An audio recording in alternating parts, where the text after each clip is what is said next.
আজকে কই যাচ্ছি বলতে পারেন? হঠাৎই বৃষ্টি শুরু হয়ে গেল যখন কলেজে যাচ্ছিলাম। আজকে আমার কলেজের মানে একদম শেষ ডে। আজকে আমার আইসিটি প্র্যাকটিক্যাল পরীক্ষা ছিল। তো এটা দেওয়ার পর আর মনে হয় না কখনো কলেজে যাইতে পারবো। তো আজকে লাস্ট ডে ছিল কলেজে। তা ভিডিওটা স্মরণের জন্য রেখে দিচ্ছিলাম। চারপাশে অনেক বৃষ্টি হচ্ছিল, তাই ছাতা নিয়ে বের হচ্ছিলাম।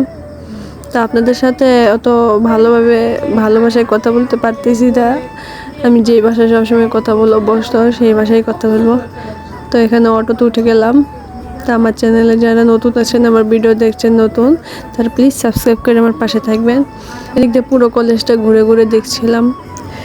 তো এই কলেজের জন্য আর না আসতে হয়, সেই জন্য আপনারা সবাই আমার জন্য দোয়া করবেন যেন পরীক্ষায় পাশ করতে পারি। আমি এইচএসসি দিয়েছি। তো সবাইকে প্রচুর মিস করব। প্রত্যেকটা বন্ধু বান্ধব, পুরাতন মানুষের সাথে দেখা হলো। আজকে স্যাররাও খুব ভালো ব্যবহার করলো। প্রচুর খারাপ লাগছিল আমার কাছে। তার মধ্যে একটা ফ্রেন্ডকে অনেক মিস করতেছিলাম, যে কিছুদিন আগেই মারা গেছে। তাই যে ক্লাসের ভিতরে বান্ধবীদের সাথে মজা করছিলাম, প্র্যাকটিক্যাল করছিলাম। তা আমার বান্ধবী অনেক লজ্জা পাচ্ছিল, এটা আমার বেস্ট ফ্রেন্ড।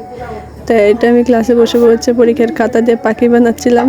অনেক আনন্দ করেছি আজকে। আমার মনটা অনেক খারাপ হয়েছিল। তো পুরো কলেজটা আমার 2-1 বার চক্কর দেওয়া হয়ে গেছে, কারণ এরপর আর কখনো মনে হয় আসা হবে না। তা আমার ভিডিওটা আপনাদের কাছে কেমন লাগছে প্লিজ কমেন্ট করে জানাবেন।